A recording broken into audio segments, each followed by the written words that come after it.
Yang penting Pak Jokowinya menjaga diri, jangan sampai yang moderat, yang nasionalis ini hanyut. Kalau bisa kan justru orang yang sudah hanyut ini kita pegang gitu loh. Kalaupun kamu tetap konservatif, minimal kamu tuh jangan mengancam yang lain, memaksa yang lain untuk seperti kamu. Oke, suara kamu kami tampung gitu loh. Tapi kamu nggak boleh maksa. Abu Bakar Bashir, Pak Jokowi, Gibran, PS, ini jauh sekali. Iya. Kalau memang ada langkah politik sejauh apa? Iya. Tapi sekarang saya bayangkan, kita sebut aja nama lah ya. Kalau misalnya orang seperti, misalnya saja lah ya, Abdul Somad.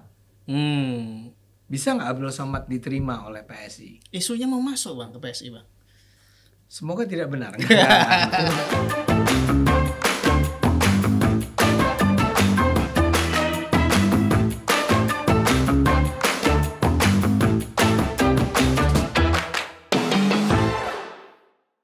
Oke, halo pemirsa Cokro TV, kembali lagi di program Bocor Kasar. Hari ini bersama saya Belmondo Scorpio dan dua teman saya, Mas Kajito Elkayani dan Bang Ade Armando. Mantap Bang Ade.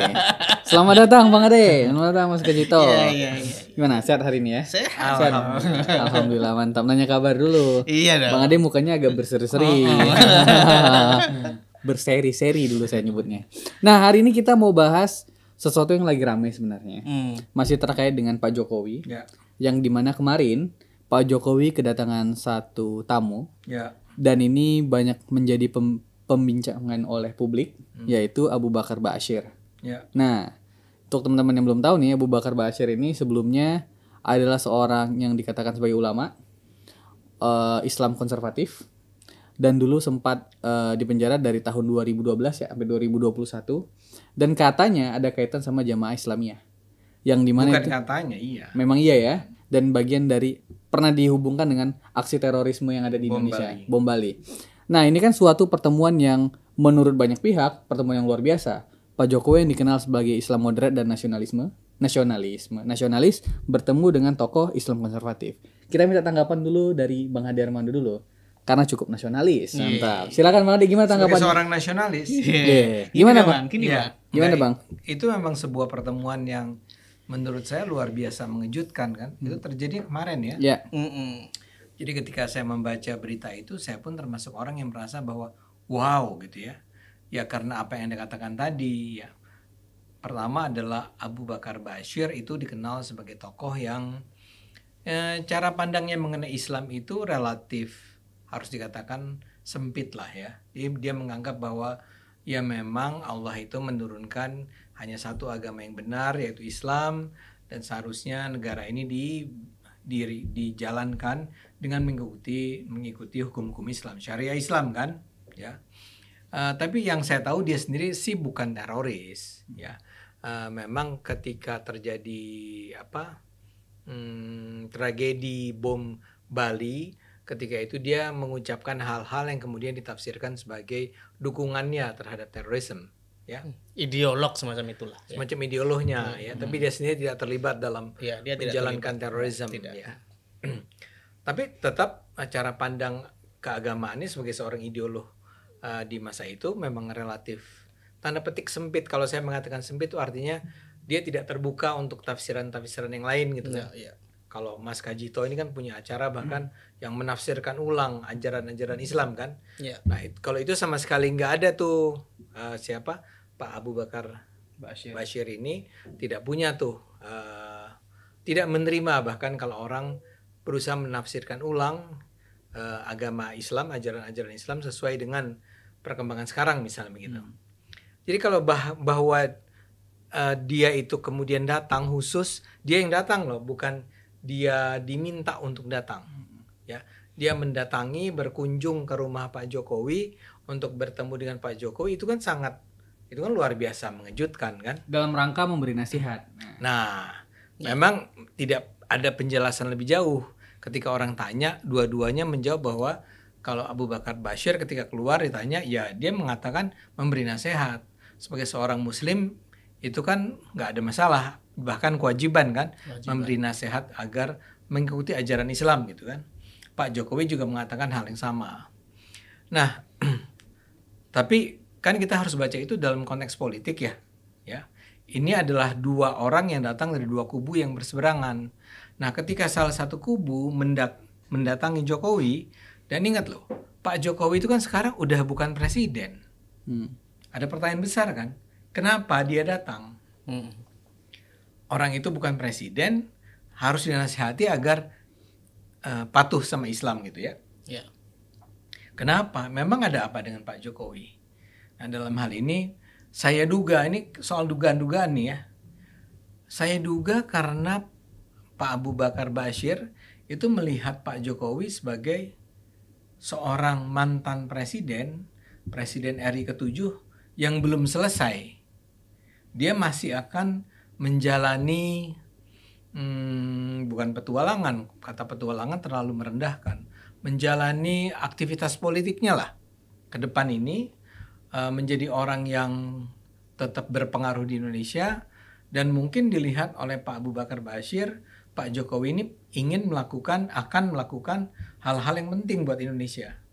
Dan karena itu dia dijaga nih oleh Pak Abu Bakar Bashir. Kayak kalau kamu balik ke politik, kamu tolong dong ya, Islam dong gitu ya, ikuti ajaran Islam. Nah, jadi saya rasa ini menarik karena itu tadi. Pertama, ini dua kubu yang sebetulnya berseberangan. Pak Jokowi kan jelas keras kan ya ke siapa? Ke Rizik Syihab, ke HTI gitu ya. Nah, artinya dia berada di kubu nasionalis gitu ya. Ketemu sama Abu Bakar Bashir yang dianggap sebagai Islamis. Itu pertama. Tapi kedua adalah, tapi kenapa didatangi ya? Pak Jokowi kan udah selesai. Ternyata dia melihat Pak Jokowi belum selesai. Saya duga begitu. Oke, gimana Mas Kajito, kamu melihat Islam konservatif menjumpai Islam modern? Apakah ini akan mereduksi nasionalismenya Pak Jokowi atau pendukungnya? Ya, ada banyak asumsi ya yang berkembang setelah Pak Jokowi didatangi oleh Abu Bakar Bashir. Kalau versi resminya, saya yakin ini yang dikutip media-media ya, itu karena Pak Jokowi juga kaget kedatangan Abu Bakar. Sementara dari pihak Abu Bakar, dia hanya bermaksud memberikan tausiah atau nasihat tadi kepada Pak Jokowi yang sebelumnya juga diberikan kepada Pak Prabowo melalui surat tentu saja ya.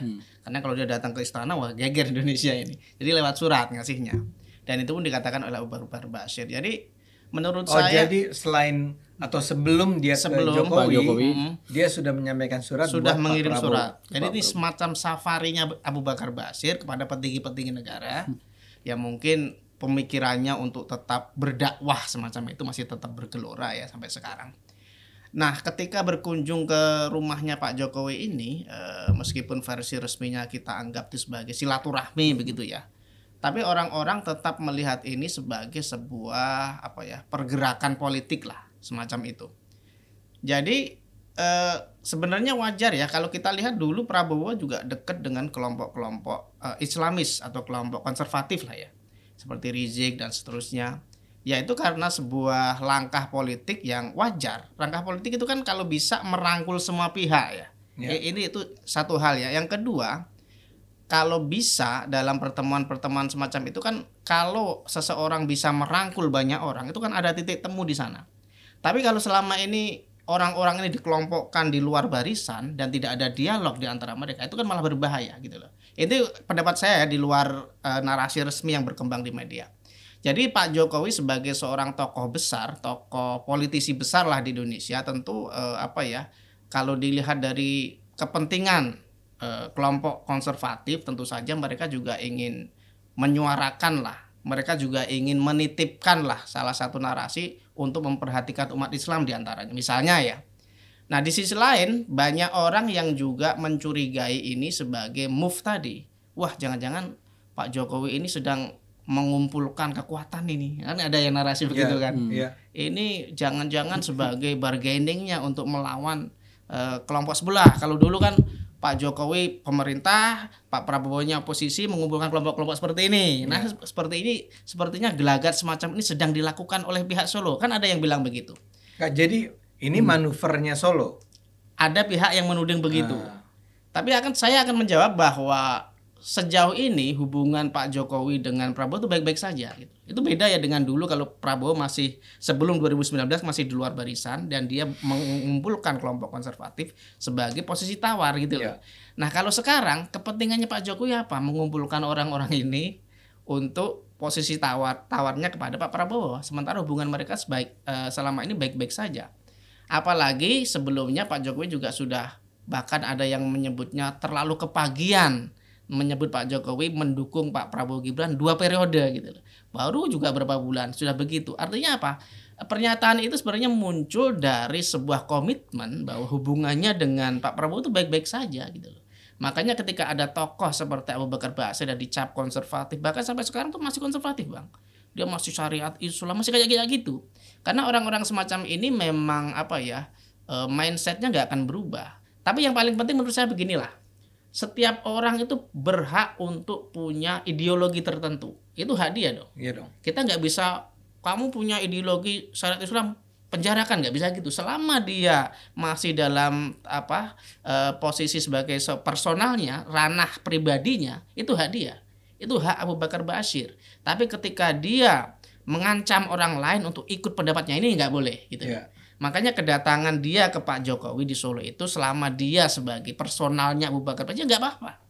Yang penting Pak Jokowinya menjaga diri, jangan sampai yang moderat, yang nasionalis ini hanyut. Kalau bisa kan justru orang yang sudah hanyut ini kita pegang gitu loh.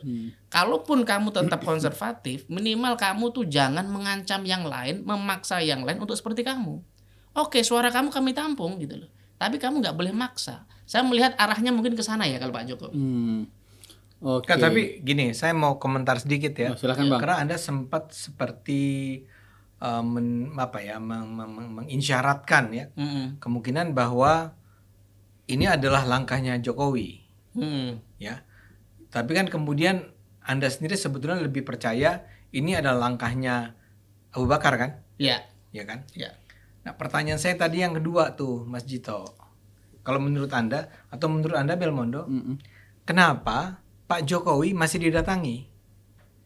Dia kan seharusnya udah nobody sekarang. Betul. Iya nggak? Kenapa dia didatangi? Kalau dia datang ke Prabowo, ngerti lah kita. Tapi kalau ke Jokowi kenapa? Kalau saya sih, nah Belmondo kalau gitu. Kalau pandangan saya, semua orang pengen mendatangi Pak Jokowi. Yang nggak mau datang mungkin lagi ragu dan malu aja. Karena orang pengen berkomunikasi, bersilaturahmi, dan Pak Jokowi itu kan sangat welcome dengan semua dan banyak pihak. Yeah. Siapapun boleh datang untuk bersilaturahmi. Kalau cuma silaturahmi sih, saya rasa ya oke-oke aja. Oke aja. Cuman saya sih yakin kedatangan siapa ini si Abu Bakar Basir itu lebih daripada sekedar cuma lagi silaturahmi. Bayangin dia sebelumnya udah berusaha ngomong sama Pak Prabowo walaupun lewat surat ya. Tapi kemudian dia juga datang ke Pak Jokowi. Artinya apakah benar dia cuma sekedar pengen datang dan ketemu ngobrol sama orang tua dan hanya memberikan nasihat nasihat. Apa tidak ada langkah politik yang dibicarakan di sana? Persis. Oh, itu maksud banget. Nggak mesti di sana. Tapi apakah tidak kita bisa tafsirkan kedatangan tersebut adalah langkah politik? Ya. Tapi kalau itu langkah politik, pertanyaannya adalah kenapa Jokowi? Iya. Oh, menarik ini. Berarti saya akan tanya balik ke Bang Ade. Kalau memang itu adalah dalam bayangan-bayangan kita adalah langkah politik dan Pak Jokowi itu sekarang identik dengan PSI, ini kan jauh sekali, Bang. Hubungan antara Abu Bakar Basir. Dia dulu dong. Oh iya. Masa Anda balikin ke saya lagi? Oh iya. Karena obrolan sama Bang Ade ini ternyata dia. Gimana kamu lihat? Ini menarik ya. Pak ini Bang. Abu Bakar Basir, Pak Jokowi, Gibran, PSI, ini jauh sekali. Iya. Kalau memang ada langkah politik sejauh apa? Iya. Jadi menarik sebenarnya kalau ini dikaitkan dengan PSI. Kalau Jokowi oke lah. Jokowi itu kan memang sekarang sudah mantan presiden dan dia tidak mewakili kekuatan politik yang ini ya. Ketua Dewan Pembina J. Belum tentu. Belum. Anda nih. Ya kan saya juga cuma bilang J. Kenapa saya belum bilang belum tentu? Saya cuma bilang J. Jadi secara formal belum. Bisa aja Joko Anwar. Iya gitu ya. Saya cuma bilang J. Kenapa? Langsung emosional. Kalau dikaitkan dengan PSI ini sangat menarik malah menurut saya. Kalau ke Jokowinya ya oke lah. Enggak, tapi pertanyaan saya tetap, kenapa dia ke Jokowi? Karena Jokowi telah mendeklar dia akan mendukung PSI. Kenapa baru sekarang? Karena Jokowi dukungnya kan baru sekarang, secara terang-terangan ya. Ini analisa kamu ya? Iya. Jadi ini malah menarik. Kenapa begitu? Nanti akan terjadi dinamika ini di internal PSI malah yang saya khawatirkan malah terjadi. Kenapa? Selama ini PSI sangat getol membranding dirinya sebagai kelompok nasionalis yang sangat anti kelompok konservatif. Sangat anti, bukan hanya anti atau bukan hanya nggak srek, sangat anti.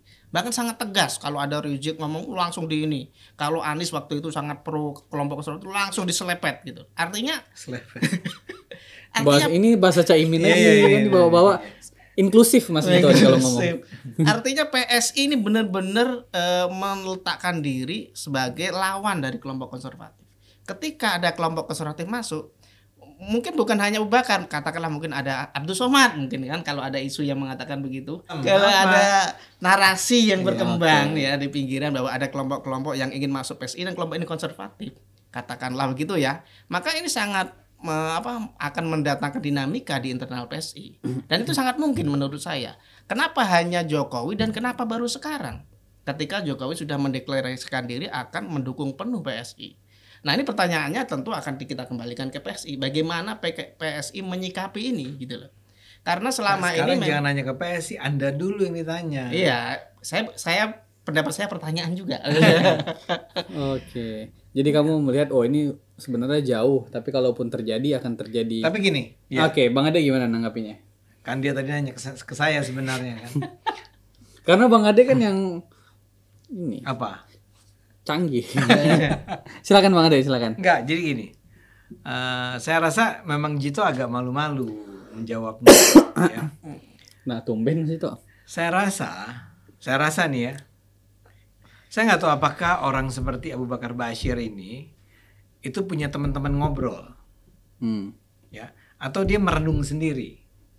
Tapi saya duga memang ada percakapan di antara mereka nih. Dia punya teman-teman ngobrol, mungkin bukan kayak teman-teman ngobrol kita yang di depan yang bisa sembarangan tanpa ada rencana melakukan obrolan-obrolan setiap hari gitu ya. Tapi barangkali memang ada orang-orang yang merasa perlu untuk bicara sama Abu Bakar Bashir, dan Abu Bakar Bashir datang ke Jokowi itu mewakili sebenarnya sebuah gerombolannya, sebuah grup besar. Saya duga ya, ini saya duga. Nah, saya duga itu adalah kelompok-kelompok Islam yang tadi kita bicarakan. Mungkin bukan orang kayak Rizik gitu ya, tapi gengnya yang percaya pada syar'i. Oke. Syar'i itu artinya buat penonton hukum Islam ya, syariah. Bahwa di Indonesia harus jalankan hukum Islam. Nah, mereka ini kan sebetulnya sikap mereka itu adalah tidak memberontak ya terhadap pemerintah. Tapi mereka tetap percaya bahwa seharusnya yang dijalankan tuh syariah. Tanpa ingin memaksa agar syariah itu dijalankan. Ini kayak tarbiyah gitu Bang ya? Ya, lebih ke tarbiyahan. Jadi di kepalanya itu adalah idealnya memang kalau bisa sih diterapkanlah syariah di Indonesia ini. Tapi kalau enggak juga nggak apa-apa. Yang penting kita hidup dengan mengikuti syariah. Nah, saya duga mereka tuh melihat bahwa, saya duga ya lagi-lagi nih, memang Pak Jokowi itu belum selesai dan berpotensi untuk kembali memimpin sebuah gerakan yang lebih dari sekedar partai politik. Maksud saya gini, Pak Jokowi itu punya fans, punya pendukung, punya supporters, punya jamaahnya sendiri, ya. Dan ini adalah sebuah jamaah yang betapapun sekarang kelihatannya Pak Jokowi sudah mendukung Prabowo secara penuh, belum tentu mereka ini sepenuhnya, yang para pendukungnya Jokowi ini, belum tentu sepenuhnya menganggap bahwa mereka memang sepantasnya berada di belakang Pak Prabowo. Dan inilah yang dikatakan oleh Jokowi ketika dia bicara tentang kita dukung Prabowo Gibran 2 periode ya. Saya duga itu adalah peringatan dari Pak Jokowi bahwa wahai para pendukungku, jangan berpikir untuk tidak lagi mendukung Prabowo ya. Kita dukung terus Prabowo ya bersama Gibran. Nah, tapi saya duga orang-orang kelompok-kelompok tersebut ada banyak yang menganggap bahwa ya memang sih kalau bisa kita dukung, atau kalau mau mudah kita dukung Prabowo Gibran. Tapi kita sendiri adalah sebuah kekuatan loh ini. Dan kita sebagai sebuah kekuatan itu bisa berpengaruh terhadap perjalanan politik Indonesia ke depan. kita ini bisa berperan, bukan cuman sekedar jadi pengekor, cuman sekedar kata Prabowo apa kita bilang apa gitu ya. Prabowo bilang hitam kita jadi hitam, nggak mesti gitu. Kita bisa juga punya sikap-sikap tersendiri. Kan ada sebagai orang PSI juga sering dengar kan bahwa ada banyak orang-orang yang semula pendukung Jokowi itu kecewa dengan ya misalnya saja amnesti. Paling gampang tuh ya. Nah orang-orang ini dilihat nih sama kelompoknya Abu Bakar dan kawan-kawan. Jadi sebenarnya di belakang Jokowi masih ada kekuatan yang besar. Karena itu ini harus kita dekati. Bang, pertanyaan Bang. Berarti kelompok ini gelisah kedatangan Bashir? Yang mana? Kelompok yang enggak? Yang kelompok yang mana? Yang di belakang Pak Jokowi yang besar tadi. Nah ini pertanyaan saya, ini gelisah menarik. Atau tidak gelisah sebenarnya? Saya rasa kalau yang pendukung Jokowi itu gelisah. Dan merasa bahwa, nggak tahu ya Jit ya, tapi kalau saya nih sebagai pendukung Jokowi. Ya sebagai pendukung Jokowi 10 tahun lebih. 10 tahun lebih. Dan kita tahu bahwa Pak Jokowi itu sangat nasionalis, sangat yang tadi dikatakan anti terhadap gerakan-gerakan yang radikal lah ya. Ini apa nih artinya kalau sampai si Abu Bakar Bashir datang? Akankah diterima kan? Tapi saya mau jawab dulu sebelum masuk ke sana. Saya mau ngomong dulu tentang siapa nih yang atau suara apa yang dibawa oleh Abu Bakar Bashir ketika bertemu dengan Jokowi. Mereka ingin bilang, saya rasa bahwa kita bisa kerja sama-sama ya. Kita dukung Anda loh. Tapi Anda kembali kepada Islam. Ya. Apakah ini untuk perkembangan sekarang? Belum tentu. Atau apakah ini perkembangan 29? Belum tentu juga. Tapi dia ingin bilang bahwa kita berada pada gerbong yang sama ya. We support you gitu loh.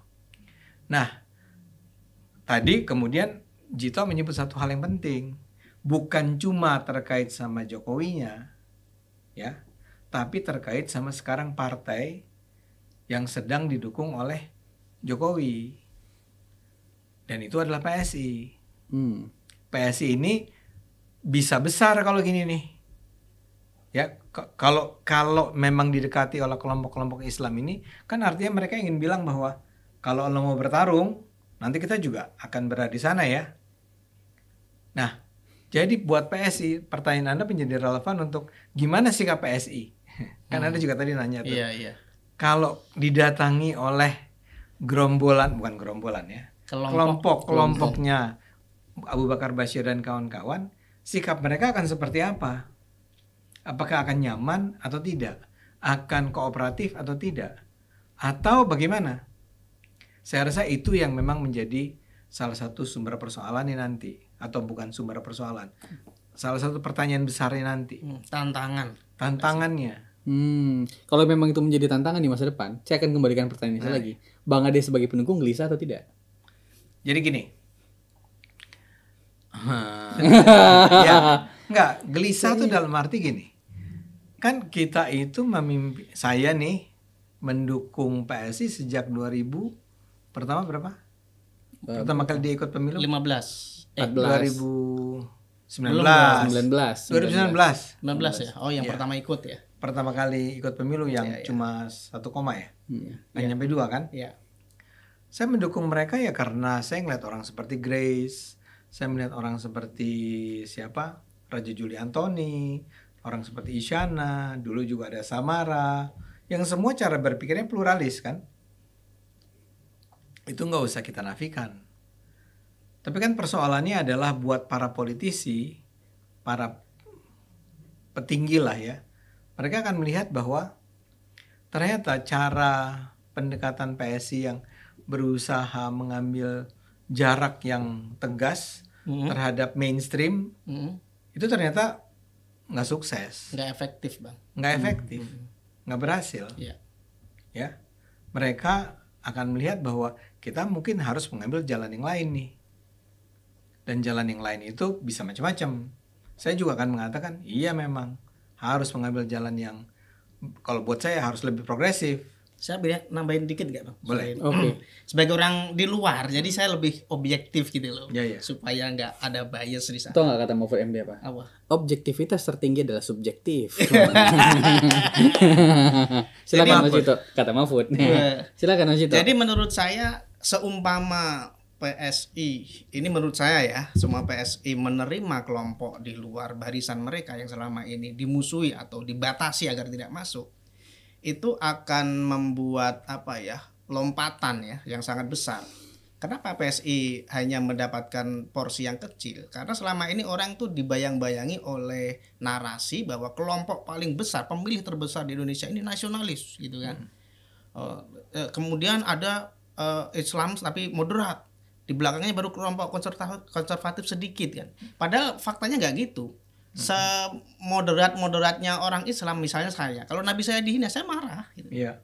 Kan diharapkan kalau orang moderat mau Islam dihina ya senyum-senyum aja, kan nggak bisa gitu. Kalau agama saya dihina saya tetap marah. Artinya dalam situasi tertentu saya bisa jadi konservatif gitu. Atau ketika saya mempertahankan hukum Islam yang nggak boleh ditawar misalnya. Misalnya apa?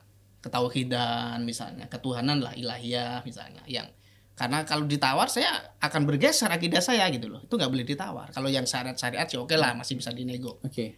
Nah itu dalam hal tertentu saya juga bisa jadi konservatif. Artinya gini, orang Indonesia yang katanya mayoritas pemilihnya nasionalis, mayoritas Islam yang moderat, itu belum tentu begitu gitu. Orang moderat pun bisa ditarik lebih ke kanan gitu. Nah makanya kenapa partai politik yang cenderung terbuka, kan nggak ada partai nasionalis yang benar-benar nasionalis, pasti nasionalis religius seperti Demokrat misalnya. Nggak, PDIP nasionalis. PDIP nasionalis, tapi banyak kelompok-kelompok organisasi Islam yang masuk. NU di dalam, ada Muhammadiyah, banyaklah kelompok-kelompok yang disebut sebagai konservatif. Ada juga di gerbongnya PDI meskipun nggak ada jargon di sana gitu.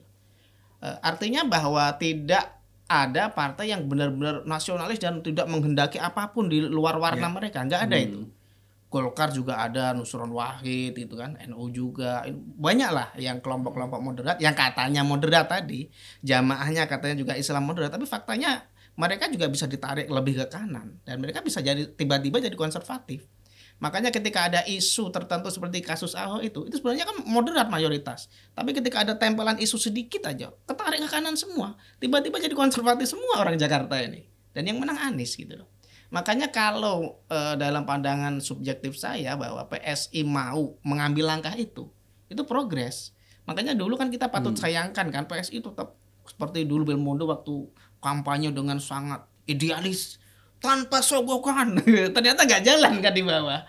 Ternyata orang kita itu money politik semua yang jalan. Makanya impian salah ya Bel. Realistisnya kadang agak berlebihan.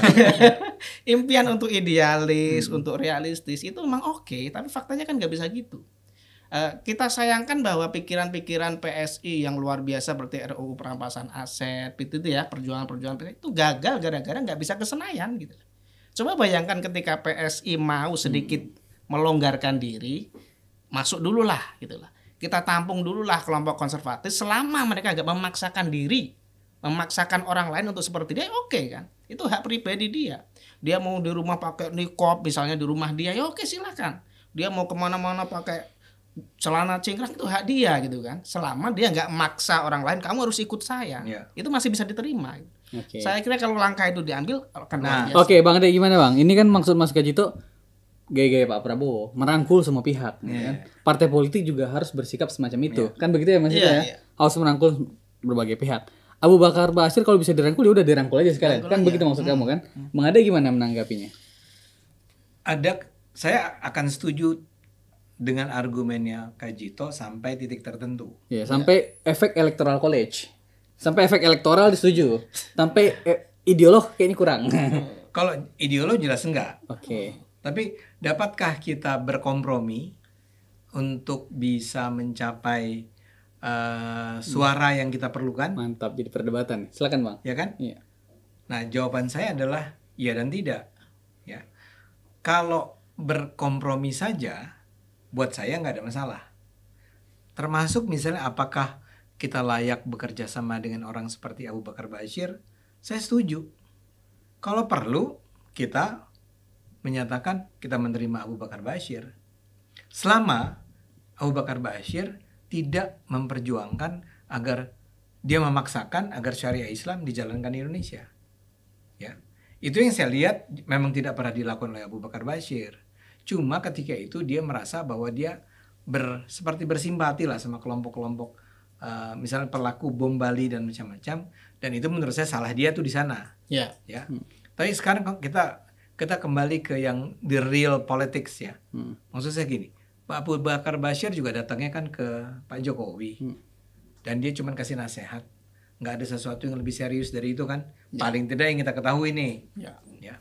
Tapi sekarang saya bayangkan, kita sebut aja nama lah ya. Kalau misalnya orang seperti, misalnya saja lah ya, Abdul Somad. Bisa nggak Abdul Somad diterima oleh PSI? Isunya mau masuk Bang ke PSI Bang. Semoga tidak benar. Enggak gini. Dia udah mirip bocoran Tempo kan. Menurut sumber saya lebih tahu dia. Mantap juga. Yang tidak bisa disebut namanya. Gitu. Ini Bang Adi kader PSI nyalek DPR RI menang. Iya. Belum nyalek tapi udah tahu betul ya. Mantap Pak Jito ini. Jadi saya mau bilang gini. Kalau berkompromi boleh. Tapi jangan sampai melanggar apa yang sebenarnya menjadi prinsip kebenaran kita. Sebagai contoh, kita ngomong Abdul Somad yang sederhana. Ini contoh ya. Abdul Somad. Abdul Somad tuh bermasalah nggak? Bermasalah. Ya. Tapi yang lebih penting dari bermasalah kan dia jadi mazhabnya dia itu, cara penafsiran agama dia itu bermasalah. Tapi kan seperti dikatakan oleh Kak Jito, kita kan memang sebagai orang-orang demokratis yang nggak boleh mengklaim bahwa yang benar saya, Abdul Somad itu salah. Nggak bisa gitu dong. Ya. Kita harus menerima bahwa pada titik ini kita ternyata berbeda pendapat nih. Tapi kita sebagai partai politik kan memperjuangkan hal-hal yang memang real, yang dijawab oleh agama dengan real pula. Misalnya saja soal bagaimanakah sikap Abdul Somad terhadap orang-orang non-muslim. Itu kan pertanyaan besar. Kalau cuman misalnya gini, Abdul Somad itu adalah orang yang percaya bahwa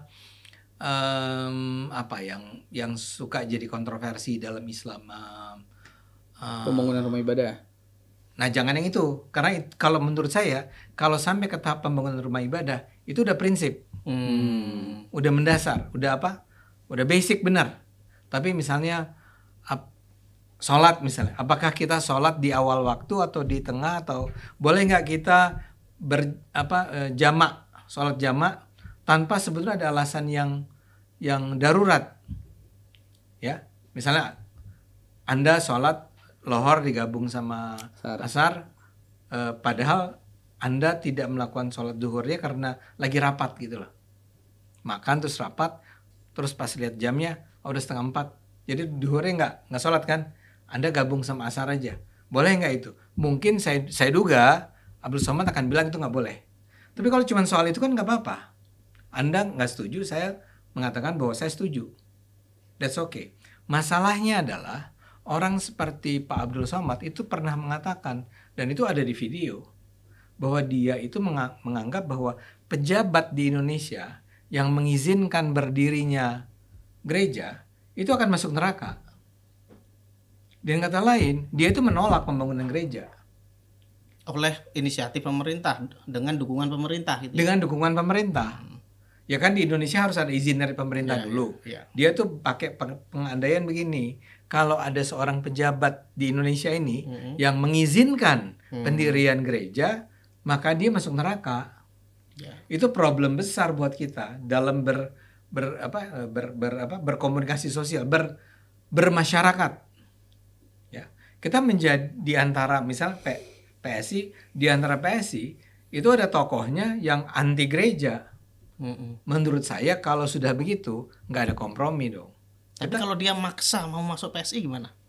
Enggak, tentu aja bisa. Itu tentu aja bukan hak kita dong. Ya.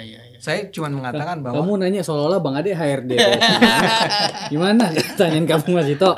Enggak, tapi saya bilang satu hal. Saya tetap minta agar saya dia masuk nih misalnya. Saya tetap minta diizinkan untuk mengkritik pendapat dia itu. Dan mengatakan bahwa itu salah. Oke. Nah, kecuali misalnya si Pak Abdul Somadnya itu memang menyatakan, iya saya memang dulu berpandangan begitu tapi sekarang sudah saya tarik. Ya, saya tidak lagi mengatakan bahwa tidak boleh dibangun sebuah gereja. Gereja itu harus boleh didirikan. Jangan lupa dia juga pernah bilang bahwa di balik salib orang Kristen itu ada jin kafir. Itu menurut saya problematik sekali kalau salah seorang anggota PSI berpikiran semacam itu. Misal jadi anggota gitu ya. Misalnya dia jadi anggota atau dia kepengen masuk dan kan tadi pertanyaan kalau dia kepengen masuk. Dan saya akan tanya, kita harus tanya dong. Pak Abdul Somad tetap menganggap bahwa di salib itu ada jin kafir. Ya, harus ditanya dan dia harus menjawab. Bukan karena apa-apa, tapi karena ya kita kan harus menjadi bagian dari satu entitas yang sama. Kalau kita ternyata nggak sama pendapatnya, ya mendingan nggak usah. Terus misalnya lagi, mau lebih seru lagi nih, gimana kalau Rizik Syihab gabung sama PSI? Misal ini Bang ya. Kan misal. Coba jawab dulu Mas Ito. Ya kalau selama pasti ada posisi tawar menawar di sana, ada kompromi di sana kan. Misalnya PSI mungkin sekali menerima Rizik kan punya masa. Pertimbangannya kan pasti itu pertama kali. Tapi kan PSI juga butuh wajah nasionalis, wajah toleran, wajah moderat gitu ya. Dan ini akan tetap diperjuangkan. Kalaupun dia menarik tokoh-tokoh konservatif, dia akan mempertahankan nilai awal ini. Tujuannya kan melebarkan ini ya, batasan. Bukan berarti mengorbankan batasan sebelumnya gitu loh. Kalau Rizik dalam hal ini menurut saya kalau PSI mau menerima Rizik, tentunya Rizik juga harus berkompromi. Dia harus dalam tanda petik kalau mau semacam menganulir atau semacam merevisi pernyataan-pernyataannya yang menyinggung umat non muslim gitu loh. Kalau memang mau bergabung. Tapi kalau Rizik bahkan bukan cuma menyerang umat non muslim, terus menyerang Jokowi. Oh iya, itu yang pertama harus direkonsiliasi dulu gitu. Terima nggak nih PSI? Persoalannya sangat banyak kalau Rizik mau masuk. Tapi bukan hal yang tidak mungkin, semuanya mungkin kok. Kalau mau dikompromikan. Dan bagaimana nanti sikap PSI, ya semuanya akan dikompromikan. Dan apapun hasilnya ya itulah nanti. Politik itu serba mungkin di sana. Serba mungkin, tapi saya ingin katakan tadi ya. Bang Ade ini kalau untuk urusan ideolog, sikap dan prinsip non-ego. Iya, enggak gini. Kan kalaupun PSI misalnya ingin agar memperlebar kan, memperluas jangkauan, ya kan nggak harus dengan berada bersama Abdul Somad atau Rizik Syihab. Agak-agak lucu ya kalau misalnya Bang Ade dan Habib Rizik foto bareng sini ya. Gini lagi. Ya, nggak maksudnya kan Mbak, orang Islam tuh kan banyak tokoh Islam. Yang moderat, yang friendly, yang pluralis. Di Nahdlatul Ulama banyak, di Muhammadiyah banyak. Betul. Tapi kan nggak punya masa tokoh-tokoh itu. Kata siapa? Minggu lalu kamu bilang NU punya masa. Sekarang kamu bilang NU Muhammadiyah itu organisasi besar. NU itu masanya banyak. Tapi tidak sentralistik. Gus Ulil aja kita ajak masuk. Kan Gus Ulil dekat ada Gus Ulil. Islam terbuka. Kita kontak aja dong. Nggak usah yang terlalu progresif gitu, tapi orang-orang yang terbuka cara berpikirnya kan banyak. Maksud saya ya orang seperti siapa tadi Abdul Somad atau Rizik kan memang barangkali terkenal karena suaranya keras. Tapi yang benci mereka juga banyak. Nah, orang-orang Islam yang lebih netral itu juga lebih banyak lagi. Tapi terus terang memang saya menganggap bahwa kan kita mulai tadi dari Abu Bakar Bashir. Ya. Abu Bakar Bashir itu sebetulnya buat saya bukan tipe orang yang layak dibenci gitu. Di luar pernyataan dia yang ketika itu seperti mengesankan dia mengizinkan lah pemboman Bali itu ya. Tapi dia bukan orang yang terus-menerus menyuarakan kebencian gitu ya. Menyerang orang, bahkan kalau nggak salah mungkin saya ada yang terlewat, dia tidak pernah menyerang orang Kristen. Dia cuma bilang syariat Islam. Ini yang menurut saya beda dengan Abdul Somad yang bahkan kalimatnya adalah nggak boleh mendirikan gereja, nggak boleh salib itu jin kafir dia bilang. Rizik Syihab, saya nggak tahu apakah dia keras terhadap umat Kristen ya, tapi ya dia kalau ngomong kan sembarangan, apalagi kepada Pak Jokowi, apalagi kepada pemerintah ketika itu. Oke. Jadi menurut saya PSI boleh menjadi sebuah partai yang sosoknya baru, tidak terlalu progresif seperti di masa lalu, walaupun saya tetap berpikir bahwa kalau saya sebagai saya gabung sama PSI kan memang karena saya merasa ini partai harapan bangsa gitu di masa depan. Oke. Terima kasih banyak lah atas obrolan kita tentang Abu Bakar Bashir. Nggak apa-apa Mas Kajito realistis dan Rizik Syihab. Nggak apa-apa Mas Kajito realistis, bagus. Tapi alangkah lebih bagus memang kalau kita punya prinsip dan ideologi yang tetap. Wah. Saya harus koreksi, bukan beri catatan sedikit. Apa tuh, Bang? Dia prinsipnya kuat. Prinsipnya kuat. Tapi macam tak berprinsip, mau apa aja kamu terima Mas Kajito. Enggak bercanda ya Mas Kajito. Oke, terima kasih banyak pemirsa Cokro TV. Pantengin terus episode Bocor Kasar selanjutnya. Sampai jumpa.